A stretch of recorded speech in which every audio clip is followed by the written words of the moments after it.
It's always such a pleasure to talk with Dr. Gabor Maté. He has such a wide range of ideas and insights into how our world works. What is it that's putting pressure on us? And one of the things he talked about in the interview is just how vulnerable we are as children, as we move into adulthood, that things are so difficult right now for everybody, and that there are ways to connect. And that if we're watching interviews like this with him and in trying to work with the disconnection that happens with trauma by connecting with ourselves and with each other, that we can really make a difference in our lives and that of other people as well. So I hope you enjoy the interview. Welcome. Gabor Maté is here with us today with the Radical Recovery Summit, and I so appreciate your time and the time you've given to us over the years. It's been so helpful in understanding trauma and addiction and how they all intersect. And one of the first questions I have for you today is, you went from being kind of a lone voice in the wilderness, talking about trauma and addiction and talking about compassion and um, connection and all of those things that really, really affect how we move about in the world. How does it feel for you now to have the Wisdom of Trauma movie out and the interviews that you did, which were so much fun to watch? And it looked like you were having a great time doing them. How does it feel to you now to be kind of seeing the widespread understanding now that trauma and addiction has, and that it's an understanding that you've really helped to form? In general, trauma has become much more of a subject of interest for a lot of people. Witness the success of Bessel van der Kolk's book, The Body Keeps the Score, recent book by Bruce Perry and Oprah, What Happened to You. In general, there's just much more discussion about trauma. So it's very gratifying to be a part of that wave. And it's only 10, 15 years ago, very few of us were talking about these things. And now there's much more awareness. Now, far from broad enough, far from deep enough, and certainly is really yet to penetrate the medical practice or even the practice around addiction, but in a deep enough way. But it's certainly gratifying to see the movement, and it's good to be a part of it. I mean, what's happening right now just isn't working. In British Columbia, where I live, more people are dying of overdoses than of COVID, and Wow. and yet, where's the similar mobilization of resources and public health concern and just sheer rationality in dealing with it? So in terms of government policy and even the medical approach, we're still in the dark ages. So yes, it's gratifying to see the acceptance and the broad interest in this trauma-informed view. At the same time, it's we've got a long way to go yet. So do you feel like we're further ahead maybe on the trauma understanding, but not so much in the link to addiction? I think more people are more aware. That's Okay. true. No, in all areas, about trauma and even in addiction, more people are more aware.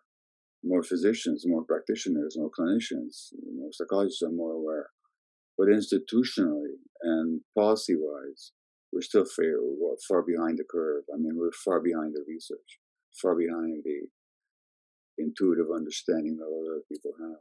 So we're seeing progress, but in practice, it hasn't gone nearly far enough. Are you seeing any movement in medical schools and in that kind of thing? Are they bringing that research in? Very little. The average medical student still doesn't get a single lecture on trauma, as far as I know. I mean, I'm not talking. It's not that they should get a lecture; should they course, and they should get a course that runs all the way through the medical education through all their years. They don't get a single lecture. There are exceptions here and there, but I'm talking about the average practitioner, and so they're just not equipped to deal with what shows up. And I'm not just talking about addiction. In my view, virtually all mental health conditions, and so do most chronic physical illnesses. And that's pretty easy to show. There's an article this morning about in the New York Times. That's what they've discovered. Stress is bad for the heart. And they showed that if you activate the amygdala, which is the fear center of the brain, that has an impact on the heart. and it may be more of an impact than smoking and high cholesterol and high blood. Now, this isn't new. It's news in No. the Times, but it's not news in the real world. The research has been on for a long time. The average medical student hasn't got a clue about that research, linking the amygdala and the heart. And now, of Right. course, the more traumatized you are, the more activated the amygdala is. And so that the research has shown for years that men abused in childhood have, tripled the rate of heart attacks, regardless of whether they smoke or drink or have high blood pressure. So, on the one hand, there's this elegant research. The pathways have been worked out. I mean, we know the pathways from the amygdala to the heart. Right. Average medical student doesn't get that lecture. So when we look at, your book, When the Body Says No, and The Body Keeps the Score by Bessel van der Kolk, and this large body of good writing and research, and all of those things that have been so evident for so long, it's puzzling that the medical education doesn't include more of that. Do you feel like a lot of doctors now are starting to search that out on their own? Same with maybe therapists and that kind of thing? Well, a lot of doctors are having to, by default, figuring this on their own. That's what's frustrating, though, is that it's like it's a Bermuda Triangle. Like everybody's, the information just disappears and sinks without a trace. You know, Mhm. Right. studied 2 years ago from Harvard, the more trauma, the more PTSD symptoms a woman experiences, the greater her risk for ovarian cancer. Now we know the physiology Mhm. links trauma and cancer. Average medical student doesn't hear about that lecture, and, Right. and they have no idea what to do with it. Now, it's when you say it's puzzling, well, it is. In a rational world, it's puzzling, but we're not living in a rational world. And in the world that we're living in, it's not puzzling at all because the mind body separation is endemic in Western culture. Furthermore, physicians are not taught to deal with their own traumas and their own emotional turmoils. They have, they have very little comfort in exploring those of others. You know, the research that's published in medical journals is mostly about drugs, which is makes sense because who funds the research? The pharmaceutical companies. They have no interest in stress or trauma. That doesn't sell any pills. There's no trauma pill. You know, Right. there are pills for the some of the effects of trauma. I mean, what are antidepressants, but pills for the effects of trauma? Suboxone, but a pill for the effects of trauma. So they have interest in the impacts of trauma, but they have no interest in the source of trauma. Right, and there's no money there. No money there. So the research that's done reflects the economic interests of those with the money to fund the research. It's just, in other words, it's an outcome of living in a materialist, globalized capitalist system. Do you wanna talk a little bit about The Myth of Normal, your new book coming out? It kind of fits right into that.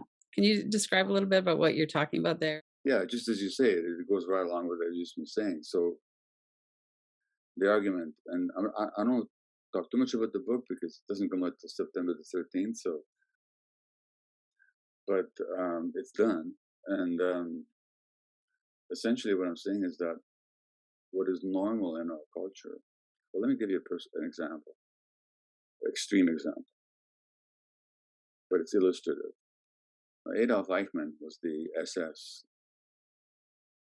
lieutenant colonel who was the engineer, not the instigator, but kind of the mechanical engineer of the Holocaust, the genocide.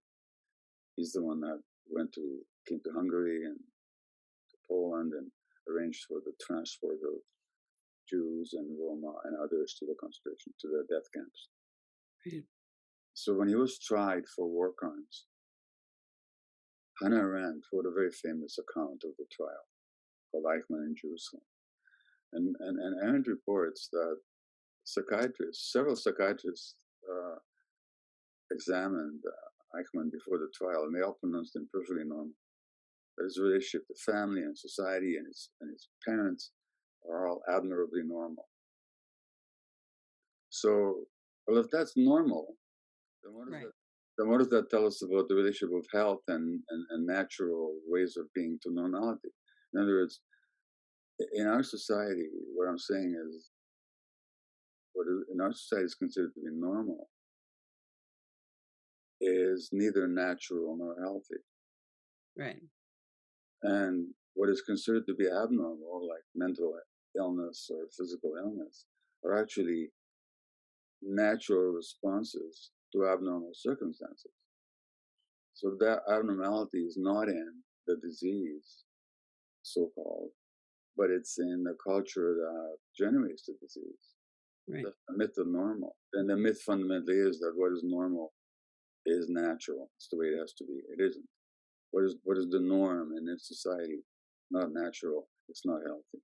And so it's making a lot of people sick. And then that extends from the personal to the interpersonal to the social to the cultural, political. So it's a very broad look at normality and how it affects so-called normality and how it affects human health. Right. So when we're looking at one of the things you've said about trauma is that it disconnects us Yeah, from ourselves and from each other. And that seems to be really a lot worse in many ways after COVID as we're moving through the the social distancing, but also just the trauma and the fight, flight, freeze response that people are experiencing. Can you talk a little bit about that? What's going on now?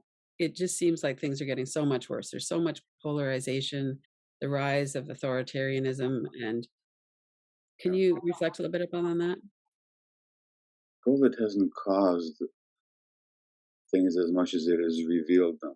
In other words, this has been a fragmented, increasingly alienated, lonely society for a long time. I mean, between 1990 and 2010, the number of Americans who said they were lonely doubled. This is well before COVID. I'm being approximate with the dates, but I'm quite right about Mhm. it. The percentage went from 20% to 40%. Now, loneliness is associated with increased risk of disease. Loneliness is as big a risk factor for illness as smoking or obesity, according to all the statistics. Its impact on the heart, on the immune system, and so on. Now, this has been going on for a long time.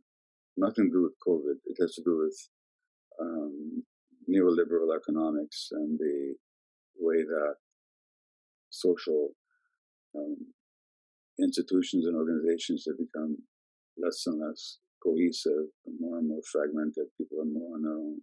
It's been going on for a long time. Britain has gone so far as to appoint a minister for loneliness. Of course, what they don't realize is that the government policies that have undermined What are driving the loneliness? the social network are driving the loneliness. Mm, Now, so COVID has exacerbated that. COVID has also revealed the social divisions, like inequality. Like the billionaire class has got incredibly wealthy under COVID, and they're by exponentially. There's a lot of people have become impoverished. Now that social division, that inequality, COVID didn't cause it. It revealed it and exacerbated it. And as far as the increasing hostility and fragmentation in the political realm, that's been going on for quite some time before COVID.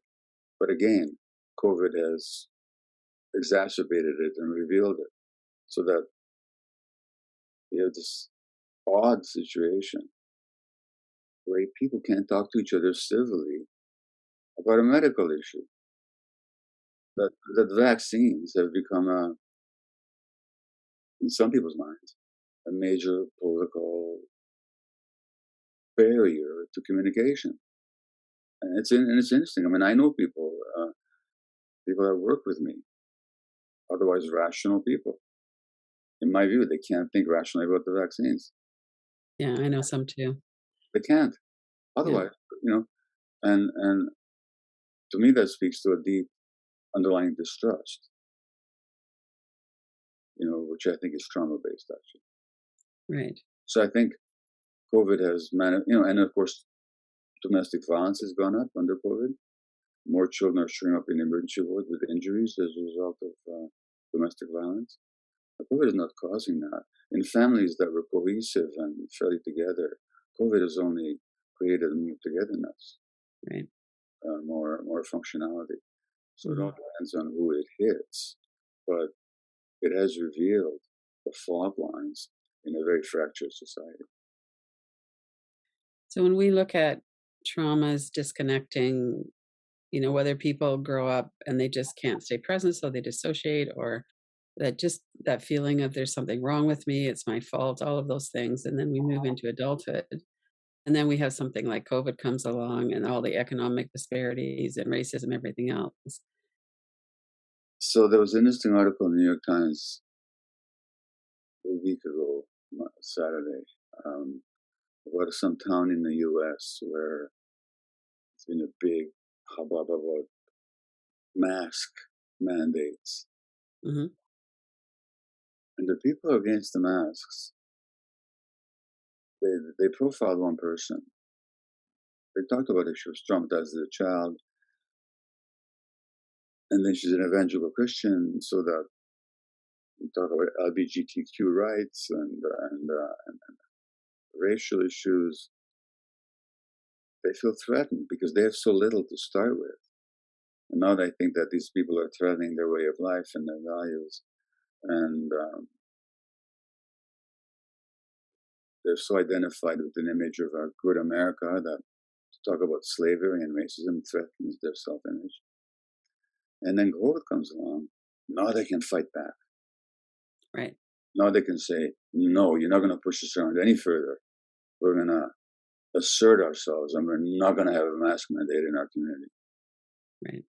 So it's not about the COVID at all, is it? It's about the trauma and it's about the identification with certain rigid self images that now have a chance to assert through this COVID militancy.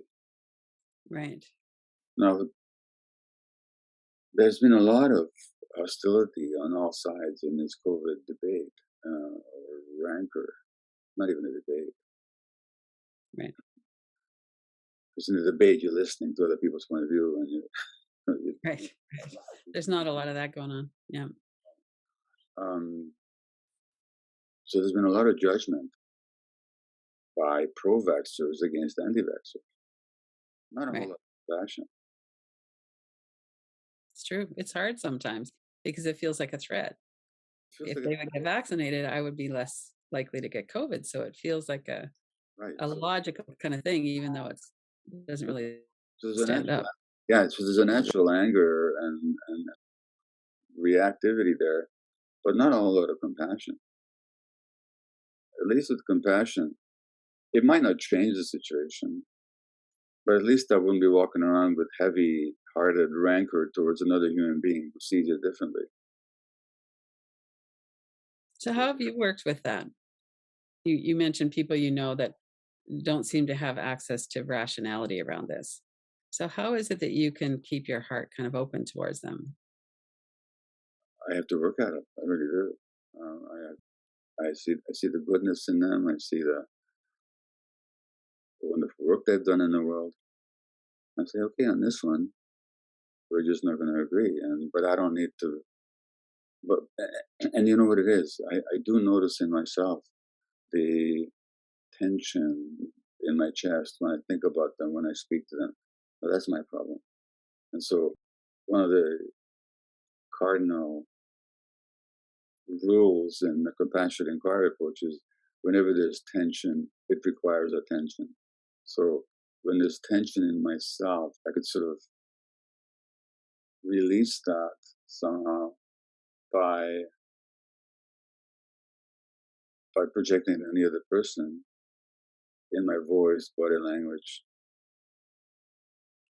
in the language itself.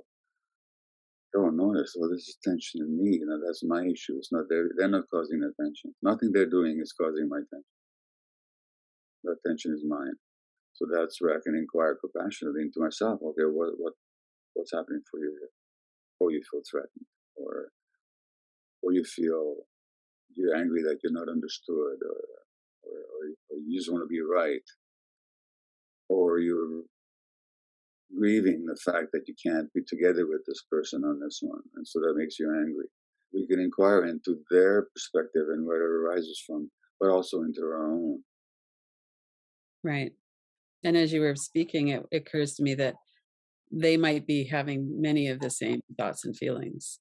Exactly. Yeah. Of Yeah. course. Yeah. I hadn't thought of Mhm. that, but of course. So we have a wider spread acknowledgement that our mental health is not very healthy. We don't have a lot of resilience in our nervous systems. Our mental health is certainly really strained through COVID and through everything that's been going on. What do you see as, and I'd like to bring compassion inquiry into this. So I know that with your program, maybe you could talk a little bit about that, but you work with a lot of people who are already in the healing fields, psychologists, therapists, doctors, different people. Yeah. How do you see, where are we going to go from here? So many people are telling me they can't even get an appointment to see a therapist, and people are really struggling. What, how does your program fit into that, and how do you see that working? Well, I don't know how my program addresses the difficulty finding therapists. And the other problem, Lynn, is that um, how to say this? Even when therapy is available, it's often not all that good. How you find a good therapist? I mean, I don't know. Hmm. When I was in family practice, um, one of the reasons I developed compassion inquiry, or one of the reasons I began the work that morphed into compassion inquiry, was because when it came to finding specialists, if I needed a gynecologist referral or a neurologist or oncologist or cardiologist, that'd be no problem. When it came to a psychiatrist, I had a kind of a, not a rule, but an observation that there are two kinds of psychiatrists, those that are good and those that are available. And the ones that are good are not available, and the ones that are available are not good. Because the good ones, I'm not talking in terms of pharmacology. Now, a lot of them are good at that. And, I'm certainly appreciate in some situations the value of psychiatric drugs. I've taken them myself. I'm not against it. I also think they're overused, but that's a whole other issue. But when it came to counseling people, they just didn't have the training. Right. So the good ones, and of course, once you start counseling people, you get filled up very quickly because spending how many hours a day do you have? Hmm. You can only handle a few dozen patients a week at the most, a couple of dozen patients a week at the most, or 3 dozen maybe. So that's what. So it's not a knock on individual psychiatrists, but those that were good were not available. So I began to consult people myself because the people in my practice couldn't afford private psychologists Right. or private therapists. So I began by default. I became a sort of a self-trained counselor. So the availability is a real problem. All I can say is that the one thing that is positive is that you can actually find people online. So you don't have to. You can even work with somebody in a different city. Hmm. So that's a benefit. You don't have to find somebody right in your vicinity. So even if you're in a small town where there's not a whole lot of choice, you can find somebody online. Yeah. And there's a lot of good modalities out there these days.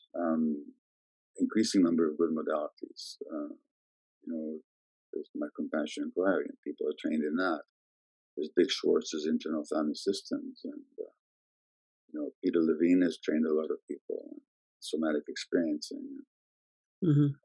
Ada Ogden and Janina Fisher, and a whole lot of names that you and I would both recognize. So, Right. in a certain sense, the situation may be better now than it used to be, only because the need is great, but at the same time, the choice may be broader because of the internet. So this is where, as much as I train people in compassion inquiry, and I train hundreds every year, and they come from 80 different countries. You couldn't do that in person. This conference couldn't take place in person, Right. or people would have to travel, Hmm. pay a lot of money. So, in a certain sense, for all the sins and many harmful effects of the internet and the digital world, it does offer some advantages at the same time. I attended Bessel van der Kolk's online conference last year, which I never would have been able to do otherwise. Uh-huh. Yeah, yeah, it's wonderful. So compassion is the key to being able to really connect with ourselves again. Certainly to connect with each other, but to connect with ourselves. So, what might people who are feeling lonely or just kind of disillusioned about this or feeling like they're really in a struggle and they feel disconnected from themselves? So many people have such an inner critic and don't have a lot of, they have a lot of pushy aggression, but not a lot of compassion and kindness for themselves. So, what are some of the ways that they might open that up for themselves? And this is where, from the compassion inquiry approach, nothing in one's psychic life is intentionally negative, and it's all there for a reason. And at some point, either that inner critic played a valuable role in your life, otherwise it wouldn't be there. It's, in other words, it's an adaptive function of Dick Schwartz in his family system therapy talks about. He's got a new book called No Bad Parts. So Mhm. like even this dire inner critic, it's not a bad thing, a bad part. I don't talk so much about parts. I mean, I do sometimes, but that inner critic served a function. So, for example, and with some compassion, this is where compassion comes in. Why is compassion important? Because it's in the nature of trauma that puts people in a defensive mode. Now, when you're in a defensive mode, you're kind of shut down and rigid and tense. Not much change, transformation, or learning can take place in that kind of a state. Mhm. Only when there's safety present will you relax enough to allow a different perspective to arise. Now, what's required for safety? Compassion. In other words, acceptance without open minded curiosity and acceptance without judgment, along with the desire to help. So compassion from someone else, you mean? At first, yes, Mhm. it's hard to give it to ourselves, although in my new book, I do teach it, but how to, and so that, like, take that inner critic, look at it from a point of view of compassion. Let's take a child who is not understood by the parents, or worse, is being abused. The child can make two assumptions. One is the world is dangerous. My parents don't love me. They're incompetent. That's an assumption a child could make. The fact that my parents can love me and hurt me at the same time, that's way too complicated for a kid. The child's Right. brain doesn't have that kind of complexity. So either the parents are bad, or I am bad, and if I work hard enough, maybe I can be good enough. Now, which is the safer assumption for the child? Yeah. The one that gives them some power if Yeah, I work hard enough. yeah, Yeah. yeah. And the one that makes the parents less dangerous. Right. It's unbearable otherwise. So, therefore, that inner critic that says you're not good enough comes along as what I call a stupid friend. Like a friend in the sense that it's there to support you, and it did in the beginning. Right. The stupidity lies in the fact that it doesn't learn that its services are no longer needed. So 30 years or 50 years later, it's still singing the same tune. No, there's something wrong with you. Right. If you inquire compassionately, all of a sudden, the sting is out of it. So the essence of compassion inquiry really is that there's no aspect of us, there's no dynamic in us that didn't serve some kind of a purpose. And if you're curious enough and compassionate enough, you'll figure it out. And you don't have to keep torturing yourself. One of the things that I really was attracted to with Eastern philosophy and meditation when I first got involved was the concept of basic goodness. Yeah. And it's such a difference between the feeling most North American and Western cultures have of there's something really rotten inside. And if somebody gets to know me really well, they're going to find that rottenness. Yeah. And that why wouldn't we want to avoid connecting with that if that's what our sense is? And that's certainly what the culture teaches us. Well, yeah, it goes way back in Western culture, original sin and all this. Um, but it's exacerbated today because I'm not even talking about religiosity and fundamentalism and evangelism. I'm talking about what is the what is the sense of human nature that this society teaches people? Is that we're being Mhm. selfish? Like when somebody does something very selfish, what do we say? Well, that's just human nature. Interesting enough, when somebody does something kind, we don't say, oh, that's just human nature. Right. It's only the bad stuff. So we're competitive, aggressive, selfish, aggressive. No, that is our view. And again, this is a chapter in my new book. Again, if we look at it from the point of view of social value, well, what kind of a view of human nature would an aggressive, competitive, acquisitive capitalist system teach people? Right. Because it justifies the system. So the ideology of this flawed, I mean, morally flawed human nature, or it's not even a flaw, it's just how we are. It serves the system. It does. And the system then generates conditions that makes people defensive and therefore aggressive and selfish and acquisitive.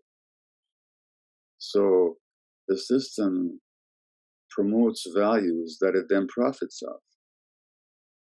So it's self-perpetuating that way. Now, when you actually look at human nature from the point of view of neurobiology and prehistory, what do we see? We see much more emphasis on the interactive and the communal, on the giving rather than receiving, on the nurturing, um, on the belonging. That's what we see, and it's no wonder that when people come to themselves, and literally, I mean, they come to themselves, they find out that there's much more satisfaction in loving than in presenting, much more satisfaction in giving than in receiving, much more satisfaction in belonging than in rugged individualism, Mhm. which has got nothing to do with individuality. Uh, so that actually your whole nervous system and your viscera relax when you have those qualities present. When you're in the competitive, aggressive, selfish mode, you're tense. That physiological reaction will tell you what your true nature is. Right. But the system thrives off perpetuating the myth of the individualist, split, disconnected, aggressive, selfish being as representing who we are. Mhm. So if we go back to what you said earlier about with COVID, family units that were basically healthy, where people don't turn on each other, they developed more cohesiveness during COVID. Yeah. And family units that weren't, and the rise in domestic violence and divorce, and there's a lot of indicators that that's fractured. That pressure on it really is being hard for people. And so when you look at that, so we have all of these people who are experiencing good enough connection and safety and starting to have the capacity to move into compassion for ourselves and each other and connection. So what about people who don't have that as an experience? What are some of the steps or what's part of their journey to even trusting that they have the capacity to heal, or that it's safe enough to trust a therapist, or But to do this kind of work? here's the thing: we can't talk about this in the abstract. Mhm, You only talk about it in terms of individuals. No, an individual who comes to you or to me or even listens to this mhm, is already asking some questions. right, Is already realizing that the way things are, not only, I mean, If somebody believes that everything is miserable and it's just the way things are, and it's just the way they have to be, they're not going to be listening to us. So by the time somebody listens, they may feel despondent, they may feel confused, they may not see the way forward, but at least there's a sense in them that it isn't the way it needs to be, and quite possibly there's a way out. Otherwise, why would I listen to these people? True. So that's who we're talking to. And to Right. that person, I would say, well, just notice what in you even wants to listen to this conversation. That's the part of you that believes that this connection is not absolute or it's or inevitable. So how can we work with strengthening that part? And what can you do to support that part, that vision in yourself? Mm. You've already begun it just by listening to this. If you didn't Right. have those qualities in you, or those qualities were totally shut off in you, you wouldn't even be in this conversation. When you work with people with addiction on Vancouver's East Side, and one of the things that came through too in the Wisdom of Trauma movie, which we're also showing during the summit, So nice. um, so that'll be really great for people to be able to see that and see your work and to learn a lot more about compassion inquiry as well. But one of the things that is clear is that there's a community there and that it's a subculture in the sense of not necessarily approved of or accepted into the mainstream culture. But that feeling of belonging and that feeling of other people might shame me, but in this community, I feel at home. That's so important for, well, for everything, for feeling like we're a worthwhile person, for one thing, and to be able to start that healing. So, how do you see that? Or do you have any comments about that? Well, when I worked there, there was a deep sense of community. So people would lie, cheat, manipulate, and steal from each other, Hmm. but they would also care for each other. Hmm. That caring would have come through in many, many ways. Um, and especially when a group is ostracized and singled out for special negative treatment, which the drug using community is, Yeah. there's more of a tendency to band together just for protection. Right. I have to say, sadly though, that I visited the downtown east side a few times since I haven't worked there now for 10 years, but every once in a while I have occasion to be down there. It's even tougher now than it was then. Oh man. There's more violence, there's more hostility. The world is tougher for them now. Right. It's more dangerous, and Right. social policy continues to exacerbate rather than relieve the problem. So there's still that sense of community, but there's a lot more fragmentation, a lot more violence now than there was, even when I was there. Even 10 years ago. It has to do with the social pressures. I mean, Right. almost every class in a society is experiencing greater degrees of dislocation and pressure and stress. That's just the nature of this culture. That's going to tell more on the most vulnerable, and that's what we're seeing. Hmm. Right. So when we do this healing work around compassion and our own trauma healing, that's really, to me, it seems like that's the real hope. If we can really help people to connect with ourselves, then we don't have that desperate defensiveness and lashing out, and we can have some kind of a genuine connection with other people as well. Well, when people sign up, we've had about over 2,000 people in the last 3 years taking compassion inquiry. And when they sign up, um, often they think they just come here to learn a new method. And they're kind of shocked into the realization that the first 3 months of the year is actually spent working on themselves. Yeah. Hmm. And actually, we have a guarantee that after a month, if you figure this is not for you, you get your full money back and you can quit. Ah. Because some people just don't want to do that. And no, there's out of 250 people, maybe one or two will quit at the end of the first month. Right. Right.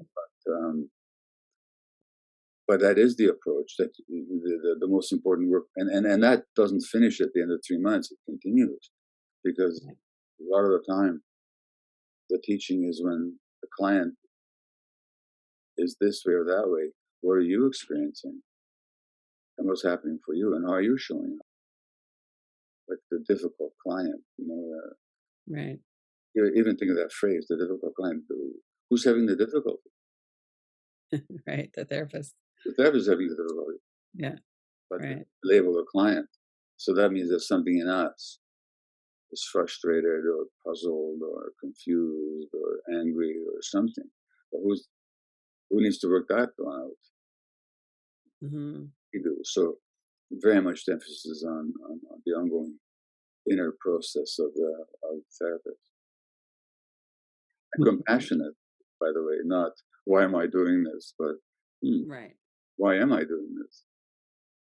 To extending that compassion towards ourselves as well. So the, Mhm. Mhm. I find one of the most rewarding things is that just that feeling of connection without judgment or without feeling that disconnection, but to actually connect with other people and have that experience that whatever it is that they're sharing is fine. there was a study that looked at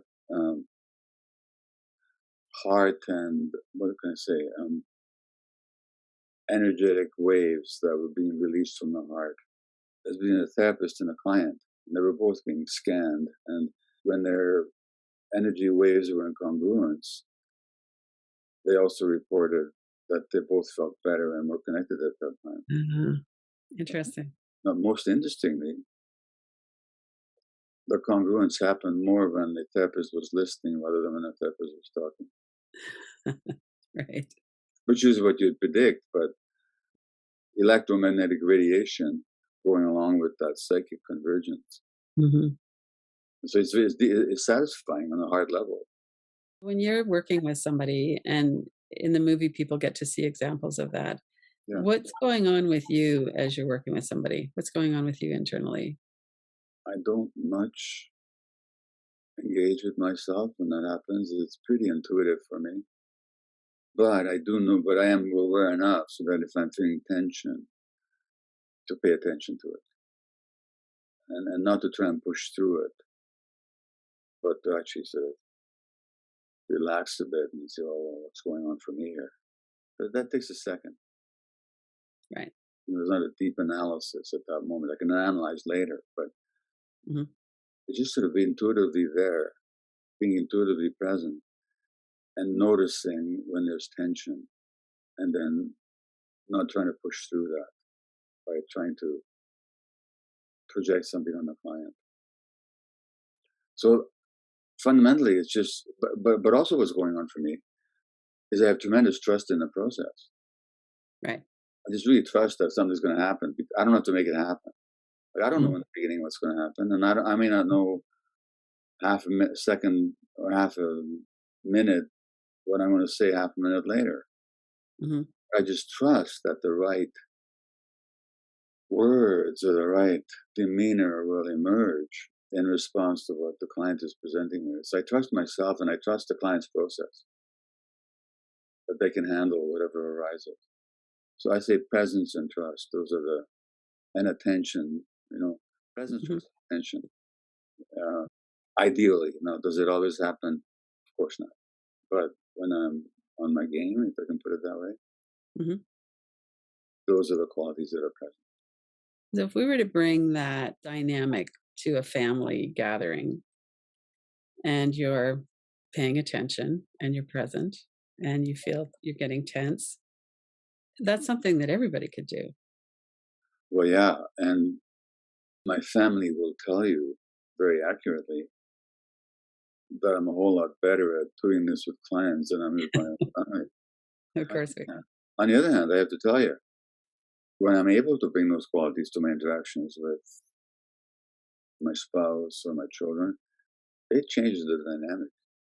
Mhm. It's much more satisfying and communicative and leaves you with a good feeling. So it's possible, but I'm more likely to be triggered around my family, so therefore I have to be much more aware of myself. than I do in a therapeutic setting. And so that's a real practice that we can do. And it's so satisfying to have that feeling of authenticity and connection, and that, when we're in fight, flight, or freeze, or we're kind of defending ourselves, that's not very it's not a very satisfying interaction. Well, we're defending ourselves and very often by attacking others. So I know we're getting towards the end of our time here. I was just, as someone who's been at the head of the pack here in terms of understanding trauma and addiction and compassion and connection and all of those things, what is it that we're not getting? Like, what is it that you're seeing as things that are still not really being seen clearly? Again, the question is who's the we? I mean, there's a whole subset of people that are way ahead of the curve. You know, Hmm. that subset is increasing. What we're missing is we're still not. We just don't live in a trauma-informed society. The educational system is not trauma-informed. The legal system is, if anything, anti-trauma informed. If I can put it, Yeah, yeah. we're like a black hole when it comes to trauma. The medical system is blissfully ignorant of it. Um, what we're not aware of, Lynn, is how vulnerable we are as human beings, right from conception. The states of mind of the mom and the relationship with the parents and the social stresses the family's under, those are already impacting the child.